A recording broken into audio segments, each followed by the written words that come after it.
Bien, para ir un poco más en forma profunda, todos tenemos un conocimiento del servicio notarial, las características de los notarios que resuelven actos, hechos y negocios jurídicos. No vamos a rebundar en ese aspecto. Sin embargo, es importante establecer que el notario, y ayer lo habíamos dicho al finalizar la clase, existen tres clases de notarios. Nuestro objeto de exposición es más que nada los notarios de fe pública, conocidos como los notarios meritocráticos, ¿no? Que han entrado por examen de competencia en un primer grupo el 2018 para capitales de departamento y en un segundo grupo el 2019 para provincias. Sí, a partir de eso han habido varias destituciones de notarios por varias situaciones, ¿no? Desde procesos penales hasta procesos disciplinarios por faltas gravísimas. Y de la misma forma, renuncias, fallecimientos en la época del COVID y en el año 2021, destitución por evaluación. Los notarios cada 2 años, por un imperativo de ley, deben ser evaluados y si esa evaluación le da un puntaje mayor a 61 puntos, pues el notario va todavía quedarse en el servicio notarial por otros 2 años más. ¿Ya? Bueno, esas son las reglas básicamente que establece la ley del notariado, la norma sustantiva, y de la misma forma la norma adjetiva, que es el decreto supremo 2189. Sin embargo, debemos establecer de que eh, como Jesucristo tenía 12 discípulos en un principio, uno lo vende, otro lo niega y los otros 10 huyen, ¿no? Entonces, en toda rama, en toda profesión, existen los buenos y existen los malos, ¿no? En el servicio notarial es principalmente con la ley del 2014, su objetivo principal es desconcentrar la vía judicial y darle al ciudadano certeza de sus actos jurídicos. Hoy en día, de acuerdo al espíritu de la ley notarial, el único responsable del servicio notarial es precisamente el notario. Todavía hay muchos notarios que piden la famosa minuta. Bueno, la ley no lo prohíbe, pero tampoco dice que es obligatorio. Estaba bien que la minuta sea un respaldo cuando el notario no era abogado, cuando el notario con la ley anterior a la 483, la de 1856, así pedía, ¿no? Pero en esa época, cuando Bolivia estaba apenas apareciendo, no había muchos abogados, por lo tanto, los notarios no necesitaban ser abogados. Pero bueno, hoy en día los notarios tienen que ser abogados ya con más de 4 años en ejercicio, examen de competencia, etcétera, etcétera. Por eso mismo, la ley del notariado, el legislador, cuando ha creado la ley del notariado, pues le da todas las competencias y le dice que es el único que crea, modifica y da forma a las voluntades de las partes, por lo tanto es responsable, no pudiendo el notario de ninguna forma escudarse en presuntos errores de la minuta, ¿no? El notario es el que le da la forma a la escritura pública. Pero hoy en día el notario además tiene otros instrumentos jurídicos, tecnológicos, que no solamente le permiten facilidad al notario, también le permiten dar mayor certeza. A ver, vamos a hablar de uno de ellos.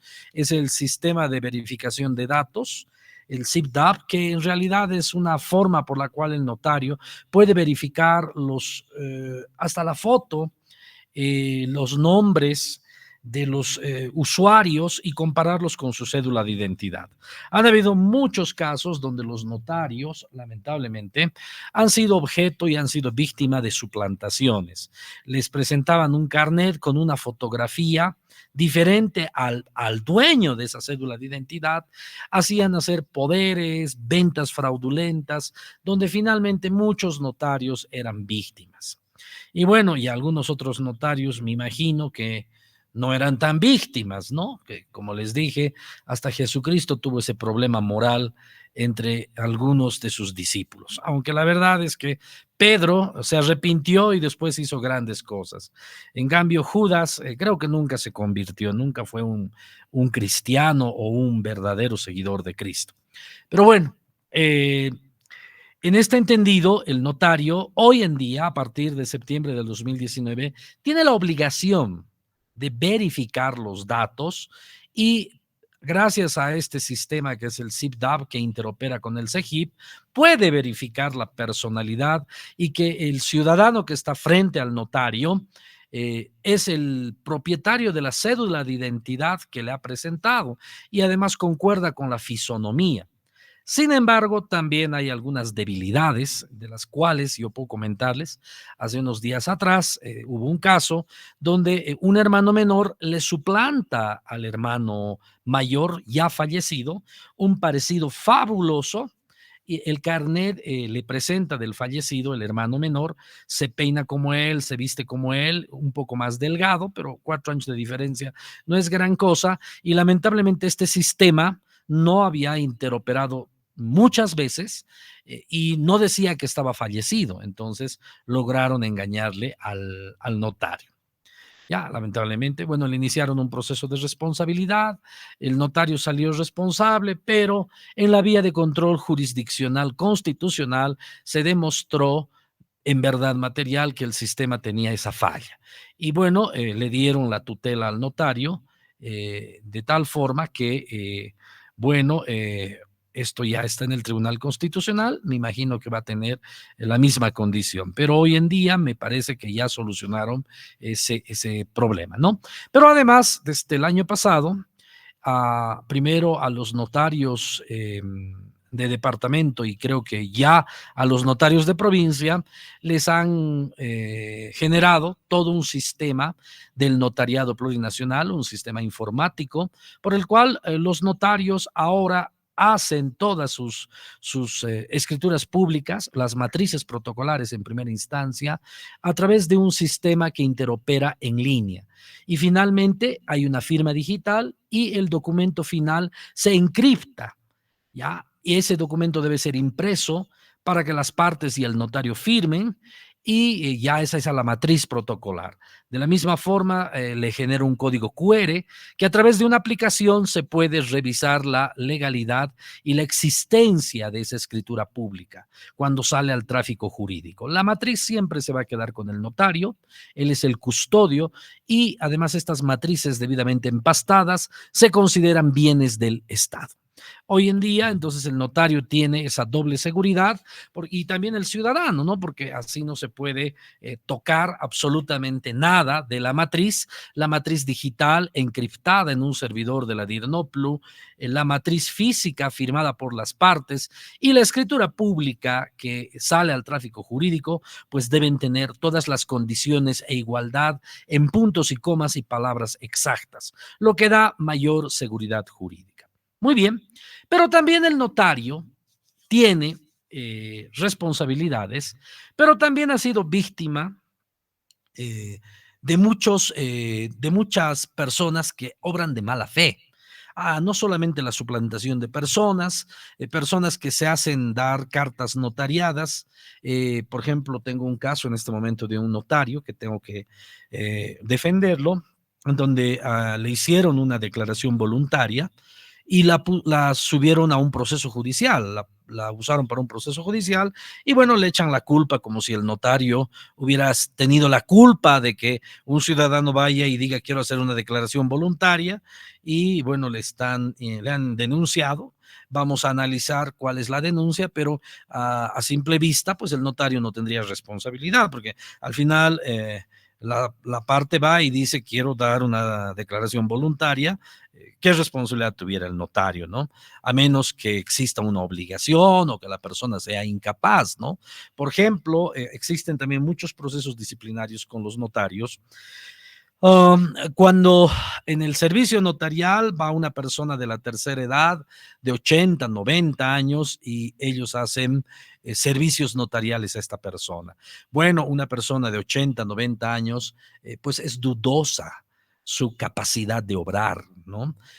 Muchos notarios tienen procesos disciplinarios porque han concedido este servicio notarial, a veces les adjuntan certificaciones de psicólogos, certificaciones de médicos, que acreditan simplemente que el ciudadano de 80, 90 años tiene plenas capacidades.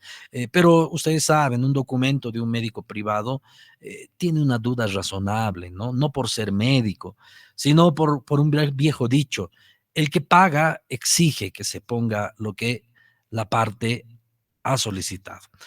Lo correcto es que el notario solicite una valoración a través de un juez, y sea el juez el que, a través del IDIF y peritos del Instituto de Investigación Forense, establezcan con meridiana claridad si esa persona de la tercera edad tiene capacidad o no de obrar.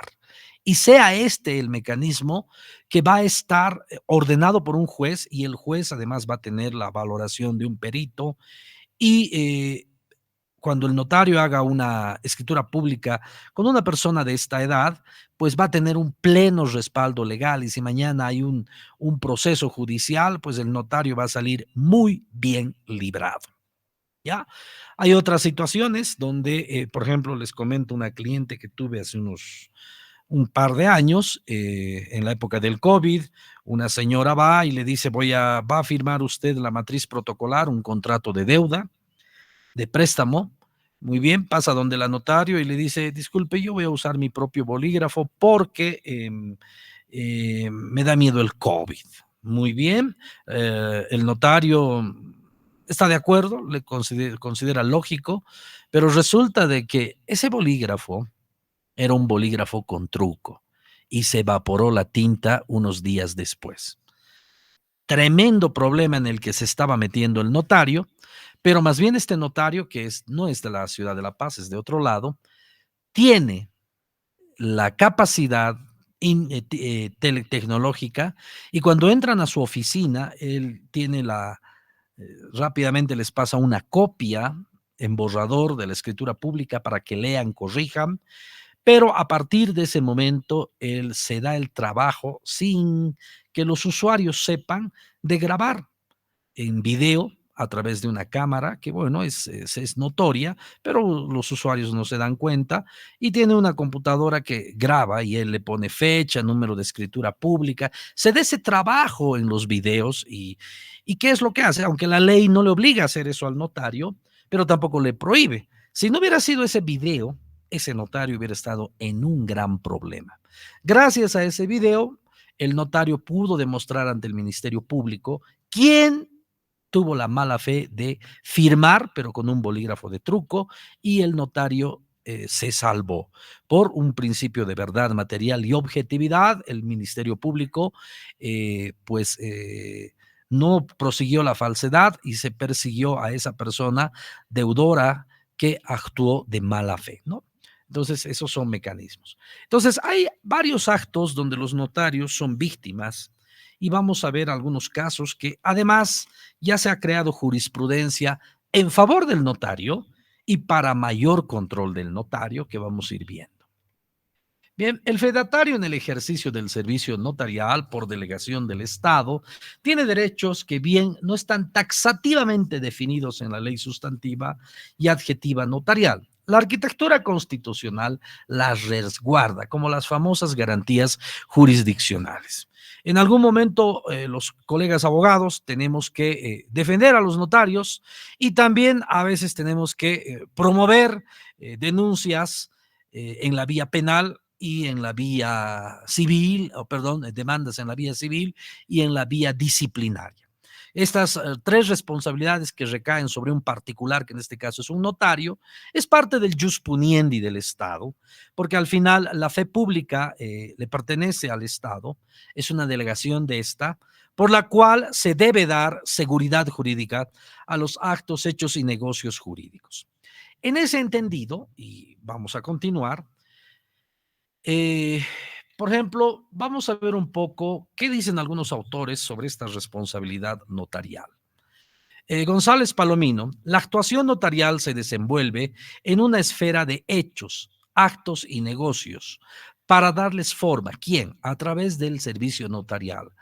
Reera Aiza dice que es aquel complejo normativo que regula el ejercicio y efectos de la función notarial como objeto de lograr la seguridad y permanencia en las situaciones jurídicas que la misma aplica, refiriéndose también al servicio notarial.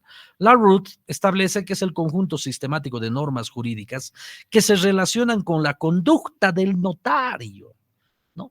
Pero esa actividad suya debe ser entendida ampliamente como actividad cautelar de asistencia y regulación de los derechos de los particulares. Muchos notarios en procesos disciplinarios, incluso en amparos, exigen la tipicidad y la taxatividad. Es cierto que el derecho penal y el derecho administrativo son iguales, y que solamente se diferencia, y esto es jurisprudencia constitucional, y solamente se diferencia por la autoridad que da la pena, que da la sanción, que en tema penal es un tribunal o un juez, dependiendo de varios factores. Y en el tema administrativo es una autoridad, ¿no? Puede ser un sumariante. En el caso del notario, que tiene doble instancia, hay un sumariante y un tribunal de apelación, ¿sí?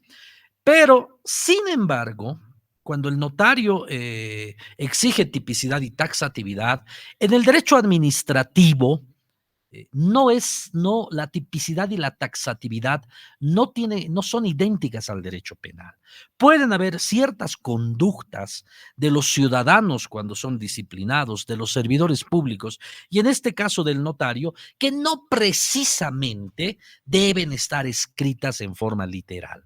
La conducta más se basa en hechos que afecten la seguridad jurídica que en tipos, ¿ya? En cambio, en el derecho penal es pues exigible que la tipicidad y la subsunción de conductas sean idénticas, ¿ya? No puedo yo decir, creo que este delito es entre asesinato, homicidio y emoción violenta. No, no hay eso. En el derecho penal hay una objetividad. En cambio, en el derecho administrativo, en el derecho disciplinario, en el derecho sancionador, no existe, o mejor dicho, no hay que hacer una tipicidad muy clara.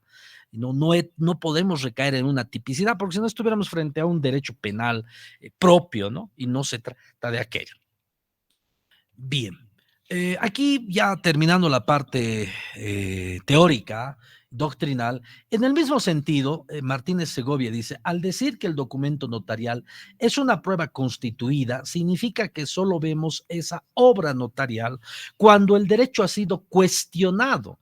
Es como ver dicho documento solamente cuando éste está agregado a un expediente judicial y no en un fin del documento ni de la función de preconstituir prueba, sino posiblemente hasta un accidente, un error.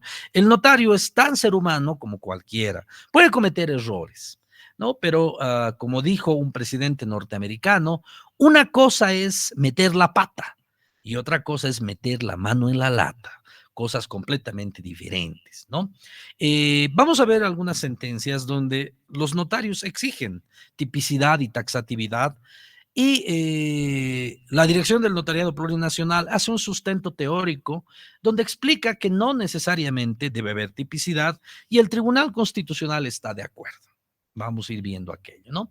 A ver, vamos a ver este primer caso, el sistema informático SIPDAP, CERESI. Por ejemplo, un gemelo puede hacerse pasar por otro gemelo. El sistema no dice, ni el mismo CGIP te dice que hay un gemelo. Entonces, ese es un error. Ahora, en los sistemas informáticos, si bien ayudan, eh, empiezan a hacer la casuística. Por eso el derecho es dinámico, no puede ser estático. Aparece, por ejemplo, el caso que ustedes ven en pantalla, ya es un caso que les conté hace unos minutos, ¿no? Donde lamentablemente un hermano mayor hermano menor se hace pasar por el hermano mayor fallecido.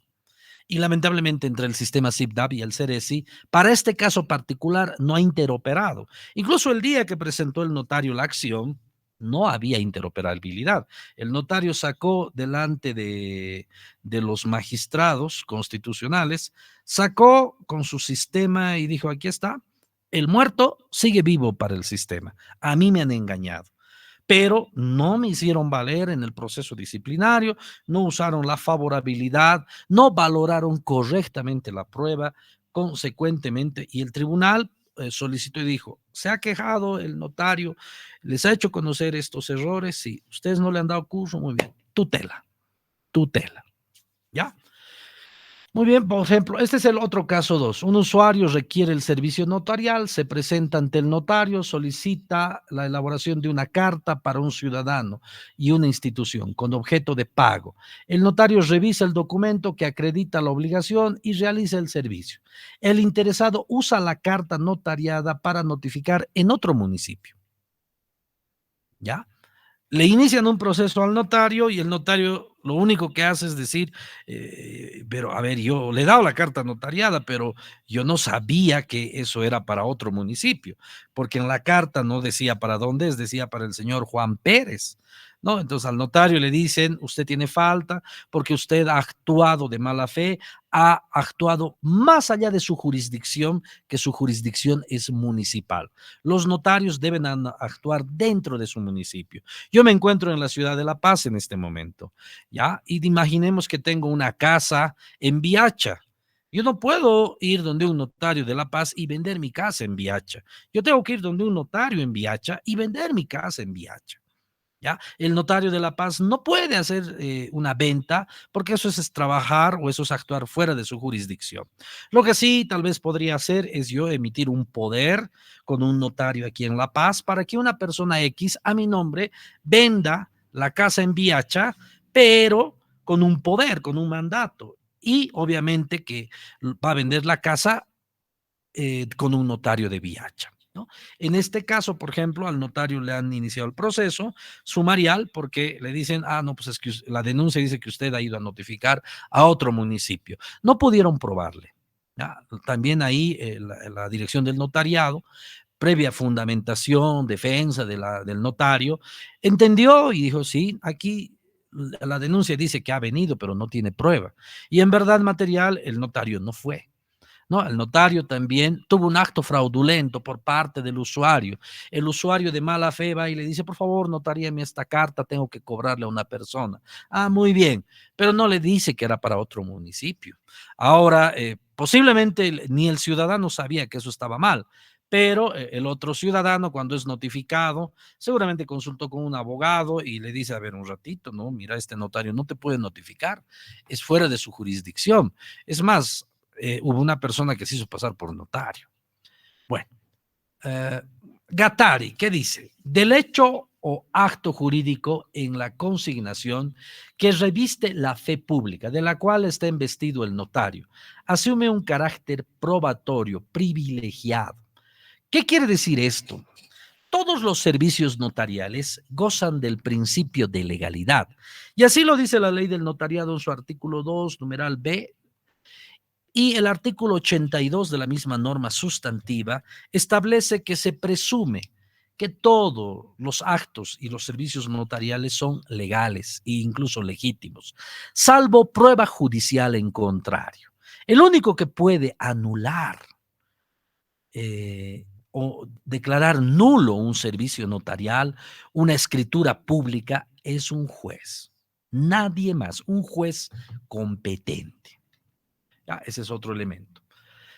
Aquí tenemos otro caso. Una pareja se aproxima a un notario, solicita la actualización de un poder de hace 20 años. ¿Ya? Dicho poder está en el archivo notarial y corresponde al apoderado la solicitud, pero la edad del poder dante, según el cálculo del notario, ya es más de 80 años y le solicita orden judicial o un medio probatorio cautelar que el poder dante esté vivo, ya, para que no resultare que el mandante ha fallecido. ¿Sí? ¿Y qué es lo que sucede aquí? El notario, lamentablemente, debió haber hecho esto, ¿no? Pero el notario le da el poder, el segundo traslado, y bueno, usan ese poder de mala forma. Va al proceso el notario y tiene una responsabilidad porque él debió haber previsto, a ver, este poder, Cuando dieron, esta persona tenía 55 años. Han pasado más de 20 años. Hoy tiene esta edad. ¿Estará vivo? ¿No? Lamentablemente el notario no tuvo ese cuidado. Un caso también muy interesante que lo he revisado, va el dueño de una casa y su anticrecista. Resulta que hubo una escritura pública donde dan en anticrético una casa. Además es inscrita en derechos reales. El propietario y su esposa. Y del anticrecista, el anticrecista y su concubina. Los cuatro firman. Ya pasan 2 años y bueno, termina el negocio jurídico y solamente las parejas masculinas van donde el notario y le dicen, me ha devuelto el anticrético de $20,000, yo le estoy devolviendo ya el departamento, quisiéramos terminar este negocio jurídico, pero mi esposa no puede venir, tampoco puede venir la mía, mi pareja, porque trabaja. El notario comete el error de decir, ok, no hay problema, porque al final el negocio jurídico está terminando, ya finalizó, eh, ya, el notario actuó, digamos, de buena fe, pero ¿qué es lo que sucede? Eh, la casa estaba siendo vendida ya por el propietario. Y el propietario seguramente de buena fe quiso liberar el peso del anticrético. Pero llegado el momento, la nueva propietaria va y se entera de todo esto en derechos reales y ella dice, aquí hay una falta. La notario no verificó que los 4 ciudadanos firmen, solamente 2. Bueno, aparentemente no sería un hecho de relevancia jurídica, pero al parecer del denunciante y de la autoridad sumarial, dice, el notario no ha observado los requisitos. Tenían que estar 4 voluntades. Y peor aún, una de las parejas había fallecido, ¿ya? Y el notario no verificó. Y lo peor todavía es que él no pidió información rápida. Ahí se hubiera enterado que la casa, escuchen esto, que la casa ya tenía otro propietario, ¿no? El notario actuó con un folio real de hace 2 años. Debió haber pedido la actualización. Entonces son casos donde el notario lamentablemente está sometido, ¿no? A que a veces los usuarios, como a los abogados, como a los sacerdotes, no te dicen toda la verdad, ¿no? Solo te dicen lo que les conviene. Pero el notario tiene que tener la capacidad y los abogados también en el asesoramiento, no pues de ir más allá, ¿no? Y ver que estén todos los componentes y que existan todas las formas para garantizar seguridad jurídica. Muy bien, Gattari también nos dice, ahora bien, en todas las actuaciones notarial distinguimos 2 hechos. 2 de ellos pertenecen al campo egológico, equivalencia, fenomenología. ¿Qué dice?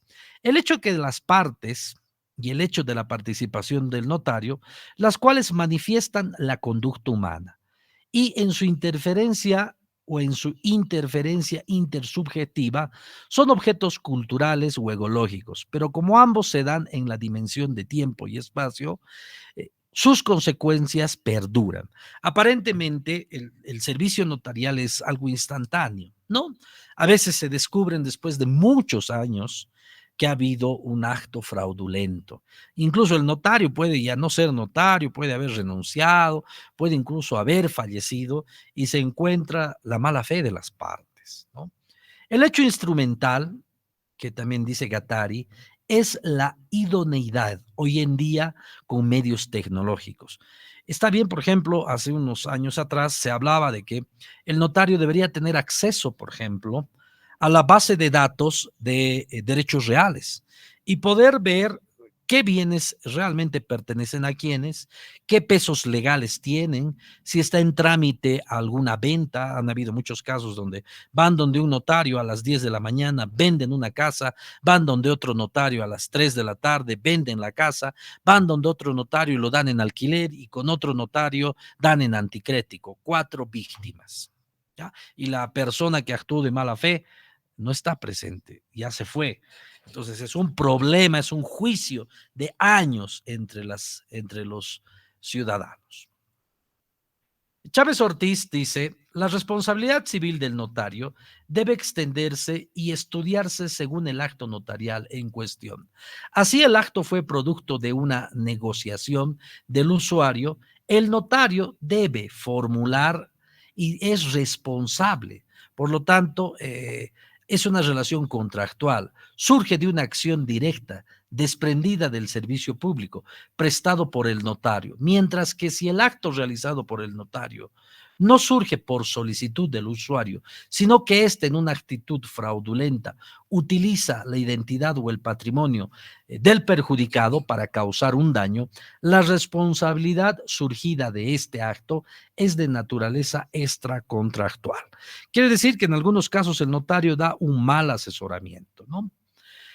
El decreto supremo establece muy claramente en su parágrafo 2 del artículo 16, el ejercicio del servicio notarial no admite injerencia alguna y se desarrolla exclusivamente en el ámbito territorial que le asigne la dirección del notariado en su nombramiento.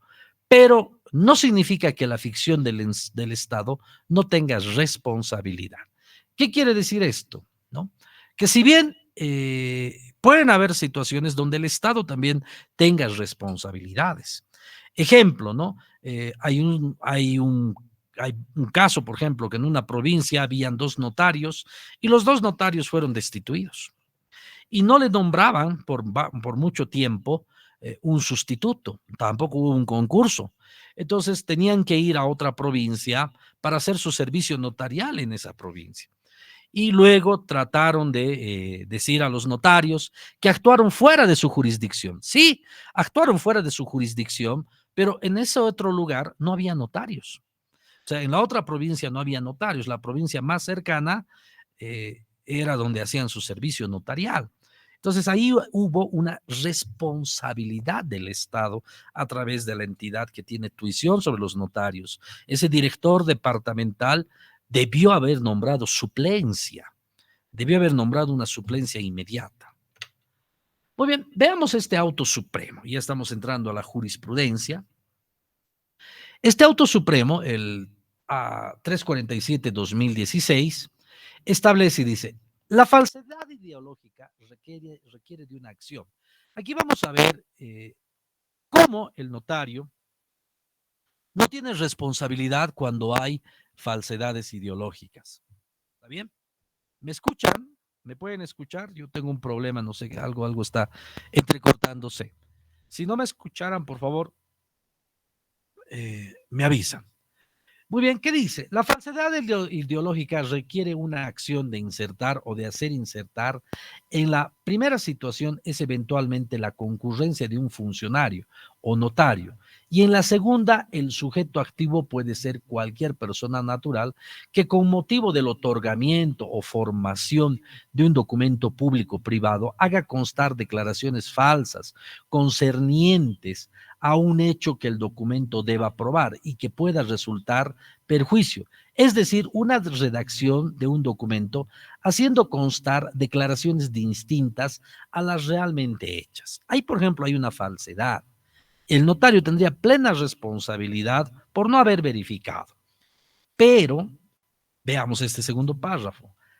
La acción en este delito de falsedad, denominado así porque las ideas son falsas, es una actitud intelectual, porque se está declarando lo falso en un lugar de lo verdadero. Así el notario no puede ser responsable si las personas que han identificado con el documento respectivo resultan ser otras, porque la autenticidad o falsedad de estos documentos no no le compete conocer al notario si reúne en apariencia los requisitos de ley, ¿no? A veces al notario le pueden presentar documentación falsa. El notario no es responsable de esa documentación falsa o de lo que se diga en ese documento que tenga condiciones de falsedad. Muy bien.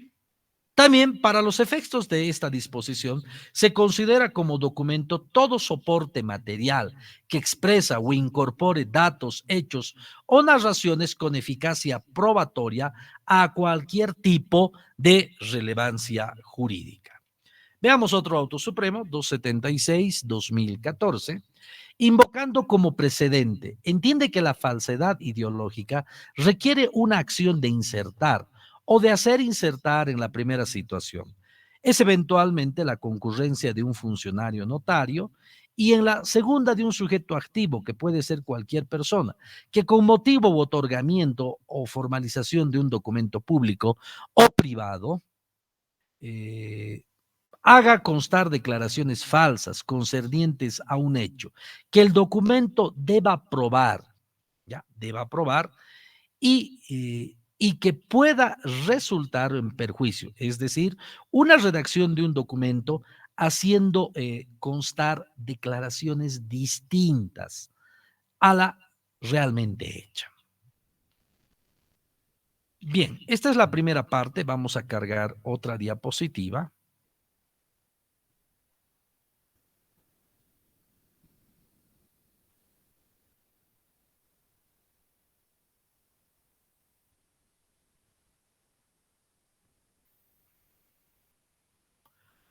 Y vamos a continuar con la jurisprudencia. No sé si alguna consulta, alguna pregunta hasta el momento.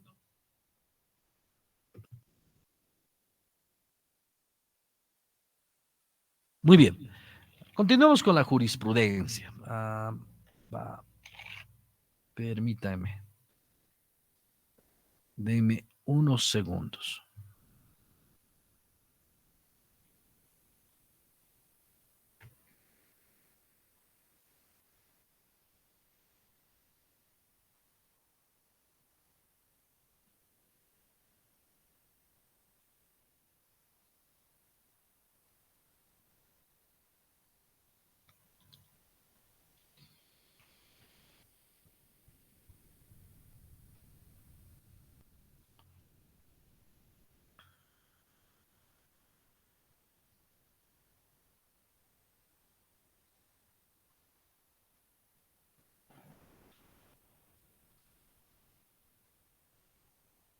Muy bien, vamos a continuar. Ahora nos toca ver un poco la aplicación del derecho administrativo en el derecho notarial y, obviamente, la jurisprudencia que aplica.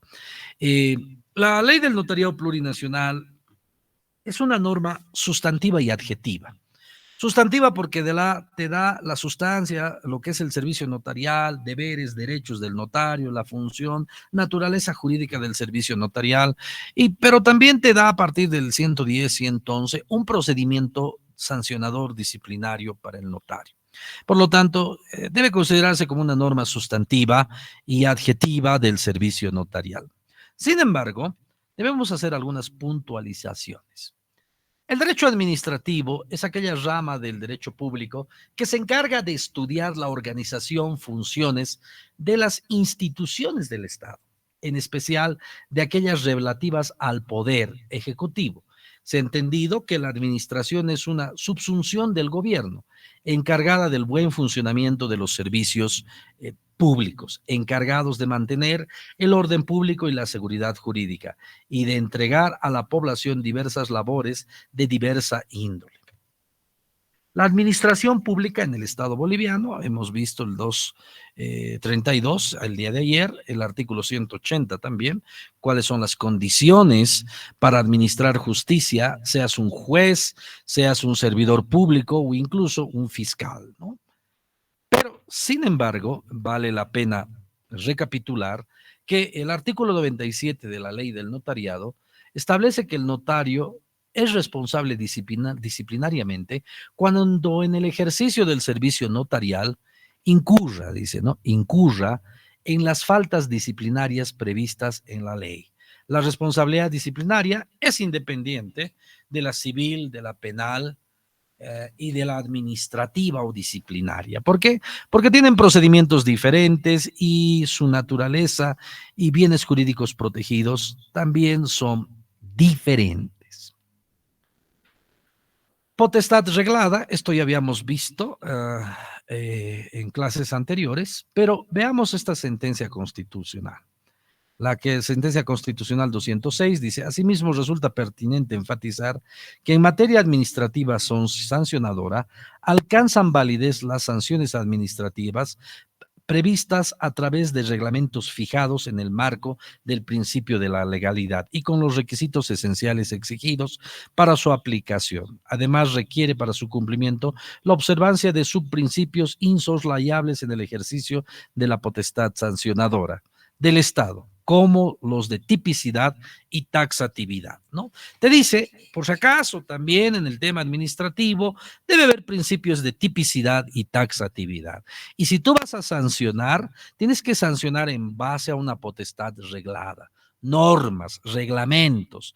En el caso de los notarios, por ejemplo, hay muchos instructivos, circulares que les imponen a los notarios y bueno, es una potestad reglada de la dirección del notariado para mejor proveer y me parece correcto, ¿no? Porque el derecho es pues es dinámico, ¿no?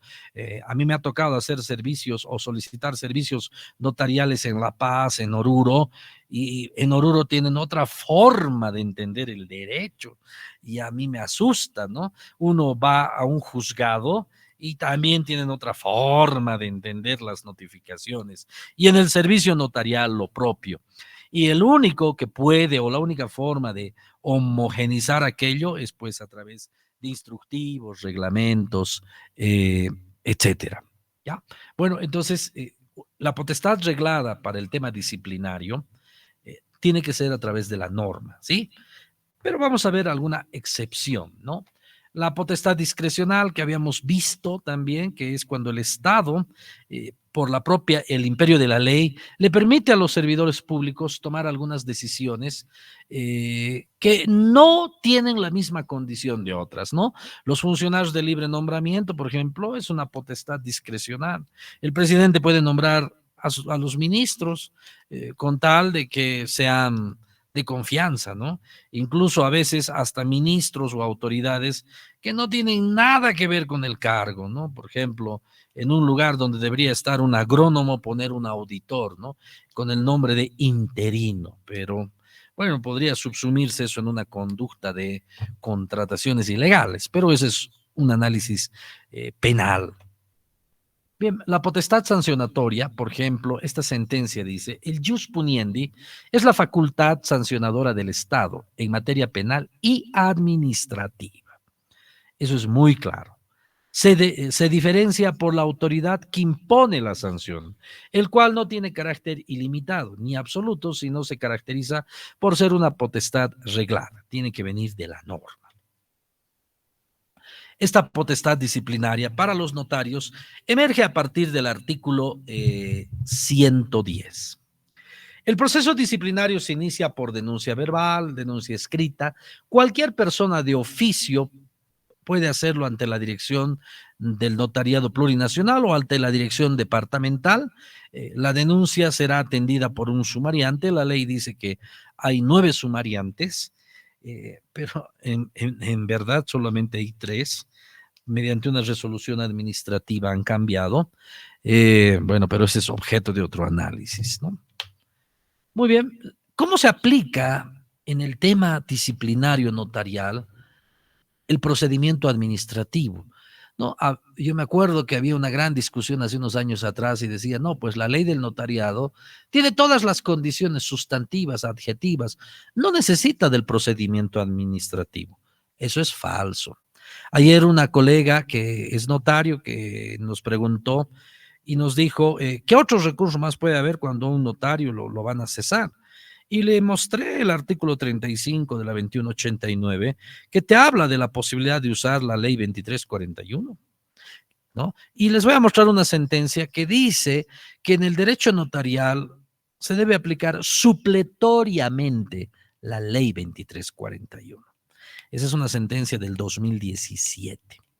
Entonces, se debe aplicar la 2341 al proceso disciplinario notarial con meridiana claridad en lo que corresponda. No en todo, sino en aquellos vacíos, ¿no? Principios. Por ejemplo, el procedimiento administrativo, ¿qué busca? Verdad material. Principio de buena fe, imparcialidad, legalidad, presunción de legitimidad, jerarquía normativa, publicidad, principio de proporcionalidad. Estas son garantías jurisdiccionales. redactadas de otra forma, y también son derechos humanos establecidos en el Pacto de San José de Costa Rica. Veamos la jurisprudencia. 2018-379. En el caso analizado, la autoridad demandada, al haber declarado probada una presunta denuncia por una falta leve, ¿qué dice la norma sustantiva y adjetiva del notariado? Cuando hay faltas leves, solamente es una decisión del sumariante, que puede ser desde una llamada de atención hasta un salario mínimo. Faltas leves. Ya, por ejemplo, negarse a prestar sus servicios sin justificada causa, sin que la misma haya sido sustanciada conforme al procedimiento establecido, trasladando para que asuma su defensa. ¿Qué es lo que sucedió aquí? El Tribunal Constitucional ha recibido un amparo. El notario dice, ¿y dónde está mi doble instancia? ¿En qué momento me voy a defender? Me ha pedido un informe, yo he hecho el informe y el sumariante va y me dice, sí, falta leve, aquí está, un salario mínimo. El, el notario, en acción de amparo, reclama y dice, asimismo, la ausencia de sustanciación de la presunta falta leve denunciada pone en evidencia la no aplicación del procedimiento establecido para el conocimiento y resolución de estas denuncias, siendo que en virtud al principio de legalidad rige el derecho administrativo. Las autoridades encargadas de resolver cualquier situación jurídica sometida a su competencia. Finalmente, la ausencia de tramitación de la presunta denuncia por la incursión del accionante en falta leve impidió que ésta asuma su defensa de manera efectiva en el procedimiento administrativo, sin el previo y debido proceso. Se le impuso una sanción pecuniaria equivalente a un salario. ¿Qué es lo que sucede? Dice, a mí me han pedido un informe, he hecho un informe y ya me dan una resolución. ¿En qué momento me han hecho que yo me defienda?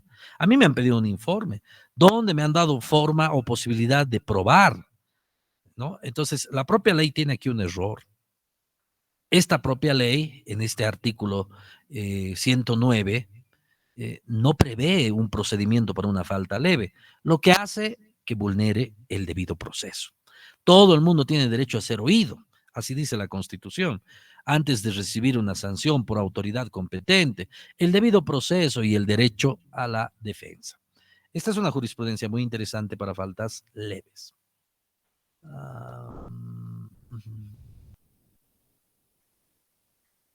Bien, aquí vamos a ver otra sentencia sobre el tema de la conducta, la tipicidad. Dice, de la lectura de la norma se puede advertir que se encuentran relaciones de ámbito administrativo, empero hay una cita de disposición normativa, legal o reglamentaria concerniente al tipo disciplinario, los cuales se encuentran vinculados los hechos supuestamente desplegados por la disciplinada y descritos por la autoridad disciplinaria. Tampoco señala cuál es la falta cometida en términos claros y precisos. Además, la autoridad sumariante no efectuó la correspondiente imprescindible adecuación de conducta del demandante de tutela al tipo disciplinario definido, en observancia al principio de taxatividad y tipicidad, como elementos del principio de legalidad y, por siguiente, como componente de la garantía del debido proceso, de tal forma que la disciplinada sepa con certeza cuál es el hecho que desplegó el objeto de un procedimiento administrativo, cuál es la calificación que mereció por la autoridad sumariante y cuál la sanción que se impondrá en caso que una vez concluidas las etapas producto de la prueba y la impugnación, la abogada sumariante demanda y declara como probada la denuncia de falta disciplinaria, lo que naturalmente impide que la procesada pueda adoptar estrategias de defensa. ¿Qué quiere decir? Que no subsumió la autoridad sumarial, el juez administrativo sumarial, no subsumió la conducta de tal forma que sea clara qué es lo que ha hecho mal, para que así tenga una estrategia de defensa. Bueno, este hecho ha terminado en que le den la tutela. ¿Por qué? Por falta de tipicidad y taxatividad. No porque no haya la conducta, sino porque el juez sumarial no fundamentó y no motivó. Muy bien, veamos esto, también es muy interesante. Sentencia Constitucional 498-2011. La doctrina en materia de derecho sancionador administrativo es uniforme al señalar que éste no tiene una esencia diferente a la del derecho penal general, y por ello se ha podido afirmar que las sanciones administrativas se distinguen de las sanciones penales por un dato formal, que es la autoridad que impone, es decir, sanciones administrativas la administración y sanciones penales, los tribunales en materia penal. Aparentemente, en toda esta teoría jurisprudencial, estamos viendo que al notario no se le puede sancionar por aquello que no está escrito. Pero sigamos, tenemos algunas sorpresas más. Vamos a terminar acá. Para el próximo periodo, voy a mostrarles una sentencia que más bien habla de todo lo contrario, ¿no? O sea, pero es por un caso de razonabilidad, un caso de razonabilidad. Sí, bien, no sé si hay alguna pregunta antes de que entremos a un pequeño descanso de unos minutos. Muy bien, entonces si todo está claro, damos un descanso de unos minutos. Muchas gracias.